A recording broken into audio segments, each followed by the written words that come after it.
خوشحالی کی آس میں تھے اور ہم بہت خوب محترمہ عذرا اختر صاحبہ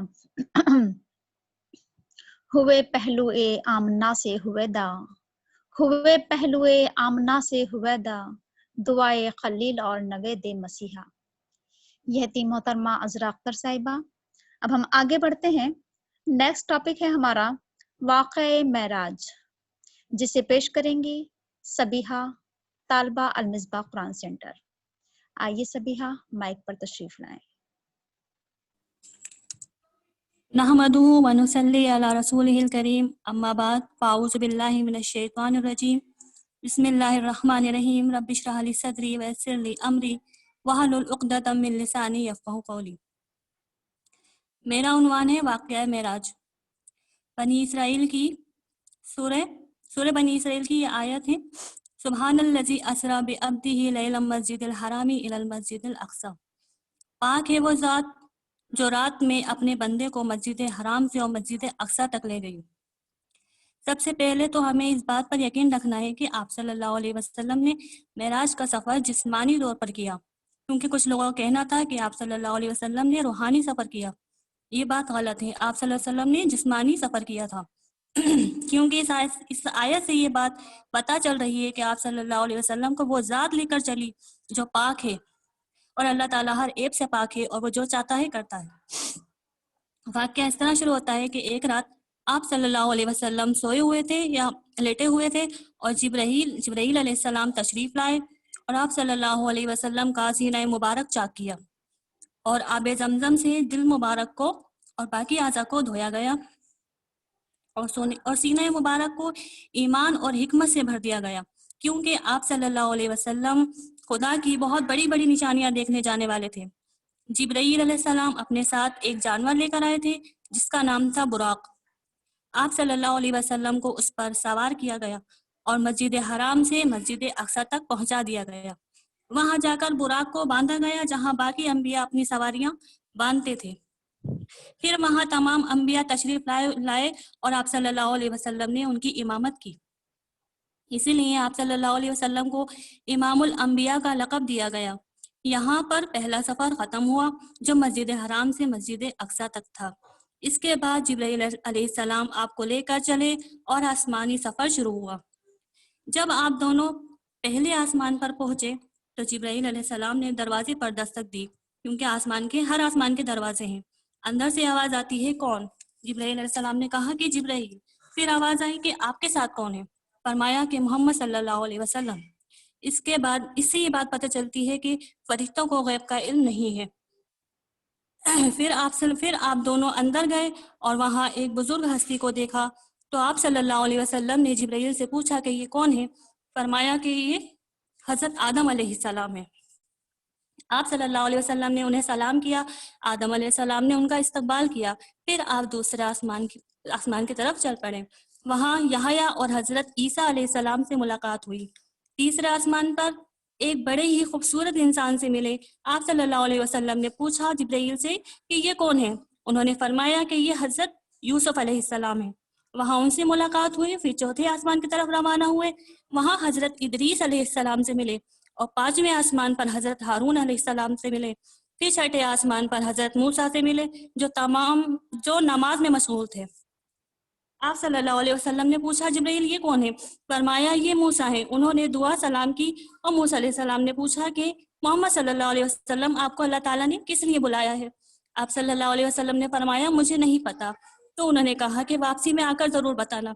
پھر آپ صلی اللہ علیہ وسلم وہاں سے آگے بڑھے اور ساتویں آسمان پر پہنچے، اور وہاں حضرت ابراہیم علیہ السلام سے ملے۔ ساتویں آسمان پر ایک گھر تھا جس کا نام بیت المعمور تھا، اور فرشتے اس کا طواف کر رہے تھے۔ 70,000 فرشتے روز اس کا طواف کرتے ہیں، لیکن قیامت تک اس فرشتے کو دوبارہ طواف کرنے کا موقع نہیں ملے گا۔ ہم اندازہ نہیں لگا سکتے کہ فرشتوں کی تعداد کتنی ہوگی۔ پھر آپ صلی اللہ علیہ وسلم اور اوپر اٹھائے جاتے ہیں اور سدرۃ المنتہا پر پہنچتے ہیں۔ جبرائیل علیہ السلام نے کہا کہ اب میں یہاں سے آگے نہیں بڑھ سکتا، یہاں تک میری حد ہے، اب آپ کو آگے جانا ہے۔ آپ صلی اللہ علیہ وسلم آگے بڑھے، اللہ تعالیٰ سے ملاقات کی۔ آپ صلی اللہ علیہ وسلم کو وہاں 2 تحفے دیے گئے، سورہ بقرہ کی 2 آخری آیات اور نماز۔ پہلے تو 50 وقت کی نمازیں فرض کی گئیں، لیکن جب واپسی میں موسیٰ علیہ السلام سے ملاقات ہوئی تو انہوں نے فرمایا کہ مجھے تجربہ ہے کہ آپ کی امت پر یہ بھاری ہیں، آپ صلی اللہ علیہ وسلم واپس جائیں، آپ صلی اللہ علیہ وسلم آپ واپس جائیں اور درخواست کریں کہ مجھے کہ کچھ کم کر دیں یا تھوڑی سی گنجائش۔ پھر کم کر دی گئی 10 یا اس سے تھوڑی سی زیادہ۔ موسیٰ علیہ السلام نے فرمایا اب بھی یہ زیادہ ہیں، آپ پھر جائیں۔ پھر آپ صلی اللہ علیہ وسلم گئے، پھر کچھ کم کی گئی تو شاید وہ 30 رہ گئیں۔ پھر واپس آئے تو موسیٰ علیہ السلام نے کہا یہ اب بھی زیادہ ہیں، میری امت کو اس سے بھی کم تھی۔ تب آپ صلی اللہ علیہ وسلم پھر دوبارہ گئے تو کچھ 5 رہ گئی۔ پھر واپس آئے تو موسیٰ علیہ السلام نے کہا اب بھی زیادہ ہیں، تو آپ صلی اللہ علیہ وسلم نے فرمایا کہ اب مجھے شرم آتی ہے۔ پھر ندا آئی پیچھے سے کہ نمازیں 5 نمازوں کا ثواب 50 کے ہی برابر ملے گا۔ ہمارے یہاں قول بدلا نہیں جاتا، ثواب 50 نمازیں پڑھنے کا ہی ملے گا۔ پھر آپ صلی اللہ علیہ وسلم کو مسجد حرام واپس چھوڑ دیا گیا۔ جب صبح میں آپ صلی اللہ علیہ وسلم نے لوگوں کو معراج کا واقعہ بتایا تو مشرکین مکہ ہنسنے لگے اور طرح طرح کے سوالات کرنے لگے، اور آپ صلی اللہ علیہ وسلم ان سب کو بتاتے ہیں جو انہوں نے دیکھا، لیکن مشرکین مکہ ماننے سے انکار کر دیتے ہیں۔ پھر ایک شخص حضرت ابوبکر کے پاس پہنچتا ہے اور کہتا ہے کہ یہ تمہارا دوست کیا کہہ رہا ہے کہ وہ راتوں رات مسجد اقصی کا سفر کر کے آیا، جہاں پہنچنے میں لگ بھگ 30 دن لگتے ہیں، اور پھر آسمانوں کی سیر بھی کی۔ حضرت ابوبکر نے فرمایا کیا واقعی آپ صلی اللہ علیہ وسلم یہ بات کہہ رہے ہیں؟ کہا ہاں۔ تو فرمایا اگر آپ صلی اللہ علیہ وسلم یہ بات کہہ رہے ہیں تو سچ ہی کہہ رہے ہوں گے۔ اسی وقت سے حضرت ابوبکر کا لقب صدیق اکبر پڑ گیا۔ اللہ تعالیٰ ہمیں بھی حضرت ابوبکر جیسا ایمان عطا فرمائے اور نبی پاک صلی اللہ علیہ وسلم سے سچی محبت کرنے کی توفیق عطا فرمائے۔ آمین۔ وآخر الدعوانا ان الحمدللہ رب العالمین۔ ماشاء اللہ، بہت خوب بہن سبیحہ۔ آگے ہے نبوت سے پہلے آپ صلی اللہ علیہ وسلم کا مقام اور آپ کی عزت۔ مقررہ ہیں نذرہ قدیل، علی گڑھ، طالبہ المصباح قرآن سینٹر۔ آئیے بہن نذرہ مائک پر تشریف لائیں۔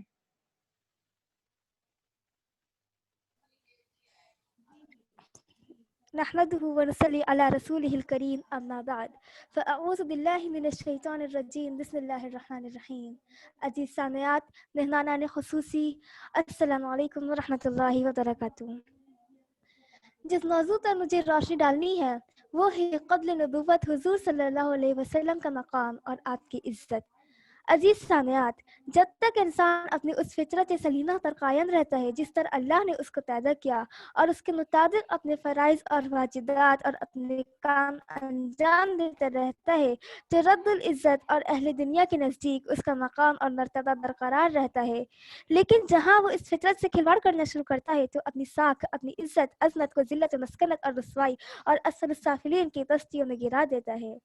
عزیز سامعات، اپنی ایسی فطرت سلیمہ انسان کو پستیوں میں گرنے سے بچاتی ہے اور اس کو بلندیوں تک پہنچاتی ہے۔ دیکھنا یہ ہوتا ہے کہ ہم اپنی اسی فطرت سلیمہ کو استعمال کس طرح کرتے ہیں۔ اللہ رب العزت نے جتنے انبیاء مبعوث فرمائے وہ سب اپنی فطرت سلیمہ پر قائم رہے، اور ہمارے آخری نبی حضرت محمد مصطفیٰ صلی اللہ علیہ وسلم کو نبوت تو 40 سال میں ملی، لیکن نبوت سے پہلے بھی آپ کی پاکیزہ فطرت، نیک طبیعت و طینت، خوبصورت اخلاق، حسن سیرت، امانت و دیانت داری، صدق و وفا، انس و محبت، عدل و انصاف، ہمدردی و انسانیت، جذبہ صادق کی وجہ سے لوگوں کے معتمد تھے۔ تو آئیے ذرا نظر ڈالتے ہیں چند ان واقعات پر جس سے ہمیں اشارہ ملتا ہے کہ حضور صلی اللہ علیہ وسلم کی نبوت سے پہلے کیا عزت اور کیا مقام تھا۔ یہ اس دور کی بات ہے جب مکہ میں بار بار تلواریں نکل آتی تھیں۔ ایسا ہی ایک واقعہ ہوا تھا، لوگ فیصلہ نہیں کر پا رہے تھے۔ قریب تھا کہ ایک خونریز جنگ شروع ہو جائے، لیکن لوگ ایک ایسا چہرہ دیکھتے ہیں جسے دیکھ کر ہی وہ گواہی دے دیتے ہیں کہ یہ ہمارا صحیح فیصلہ فرما دے گا۔ عزیز سامعات، کس کا چہرہ تھا وہ جس سے لوگوں کو اتنا اعتماد تھا؟ وہ تھا رحمت للعالمین، خاتم النبیین، حضور اکرم صلی اللہ علیہ وسلم کا چہرہ۔ حضور صلی اللہ علیہ وسلم کے اس ایک مشورے سے ایک بڑی خونریز جنگ ہونے سے رک جاتی ہے۔ اندازہ ہوتا ہے عبد المطلب کے طوطے کے مقام کا کہ لوگ ان کے فیصلوں کو کتنی اہمیت دیتے تھے۔ ایک اور واقعہ ہے، اس دور میں جب امانتوں میں خیانت عام چیز تھی، لیکن پورا سماج، پورا معاشرہ آپ کو صادق اور امین کے نام سے جانا جاتا ہے۔ یہ کوئی عام بات نہیں تھی کہ اتنے گندے معاشرے میں اس جہالت کی اس حد جہاں تار ہو چکی تھی، وہاں پہ کسی شخص کو صادق اور امین کے نام سے جانا جانا، اور یہ داد نبوت کے داد تک قائم رہی، خواہ کتنی ہی مخالفتیں تھیں، لیکن آج صلی اللہ علیہ وسلم کے کردار پاک پر کوئی داغ نہیں آتا۔ آج صلی اللہ علیہ وسلم کا مقام کی گواہی حضرت خدیجہ کے وہ الفاظ بھی دیتے ہیں جو انہوں نے حضور صلی اللہ علیہ وسلم کو پہلی وحی کے بعد تسلی دینے کے لیے کہے تھے۔ کیا کہا تھا انہوں نے کہا تھا آپ یتیموں اور بیواؤں کا خیال کرتے ہیں، مظلوموں کی مدد کرتے ہیں، اللہ آپ کو رسوا نہیں کرے گا۔ وہ واقعہ بھی قابل ذکر ہے جب عرب کی مشہور تاجرہ حضرت خدیجہ نے کہا تھا حضور اکرم صلی اللہ علیہ وسلم سے، آپ میرا سامان تجارت لے جائیں، آپ کو عام لوگوں سے زیادہ قیمت دوں گی۔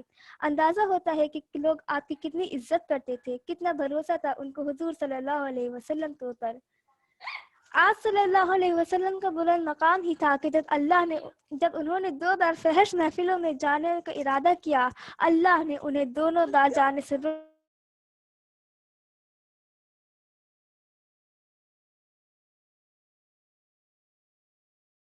اچھا چلیے، اچھا آپ کنٹینیو۔ کا بلند مقام ہی تھا کہ اللہ نے جب بھی انہوں نے دونوں بار فحش محفلوں میں جانے کا ارادہ کیا، اللہ نے دونوں بار جانے سے روک دیا کہ اے محمد تیرا مقام اس سے بلند ہے صلی اللہ علیہ وسلم۔ حضرت سعید رضی اللہ عنہ ایک تاجر تھے، نبوت سے پہلے حضور صلی اللہ علیہ وسلم کے ساتھ تجارت میں شریک رہ چکے تھے۔ گواہی دیتے ہیں، آپ پر میرے نادات قربان، آپ میرے شریک تجارت تھے لیکن ہمیشہ معاملہ صاف رکھا۔ عزیز سامعات، یہ صرف چند مثالیں ہیں۔ حضور اکرم صلی اللہ علیہ وسلم کے مقام اور آپ کی عزت کی گواہی تاریخ تا قیامت دیتی رہے گی۔ سیرت پر نظر ڈال کر ہمیں نظر آتا ہے کہ کوئی بھی شعبہ ایسا نہیں جہاں امام الانبیاء، امت کے پیشوا، خاتم النبیین، رحمت للعالمین صلی اللہ علیہ وسلم کے مقام میں، آپ کی عزت میں، آپ کے کردار میں کوئی کمی نظر آتی ہو۔ اللہ سے دعا ہے کہ وہ ہمیں حضور اکرم صلی اللہ علیہ وسلم کی اتباع کرنے کی توفیق عطا فرمائے اور امت محمدیہ کا فرد ہونے کا حق ادا کرنے کی توفیق عطا فرمائے۔ اللہم صلی علی محمد وعلی آل محمد وبارک وسلم، وآخر دعوانا ان الحمد للہ رب العالمین۔ السلام علیکم ورحمۃ اللہ وبرکاتہ۔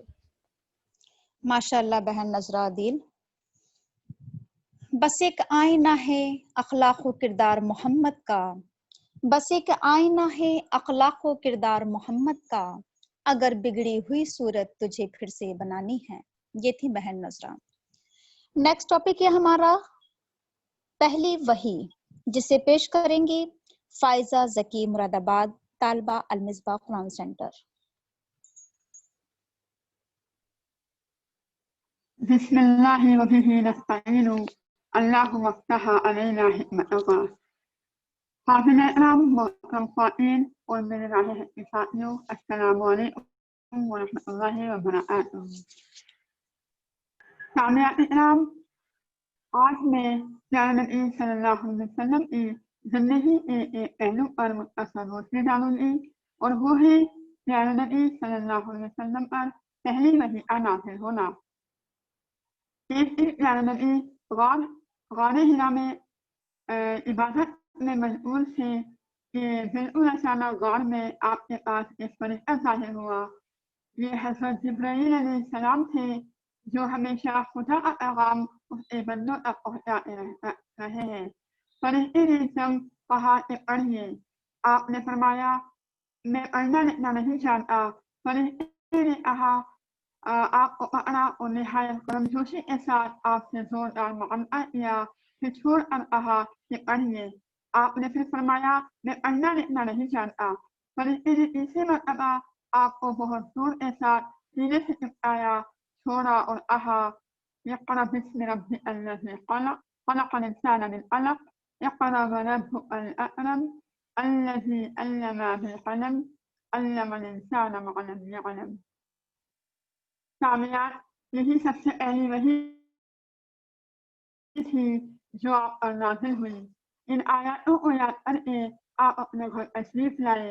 اس واقعے سے جو بالکل ناگہانی طور پر آپ کو پیش آیا، اس سے آپ کے قلب مبارک پر